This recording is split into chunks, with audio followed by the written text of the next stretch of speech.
సాగదా ఇదే కదా నీ కదా ముగింపు లేనిదై సదా సాగదా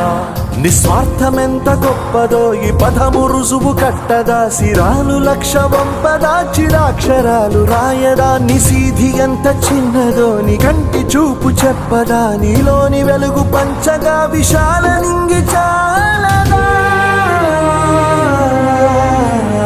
మనుష్యులందు నీ కథ మహర్షిలాగా సాగదా మనుష్యులందు నీ కథ మహర్షిలాగా సాగదా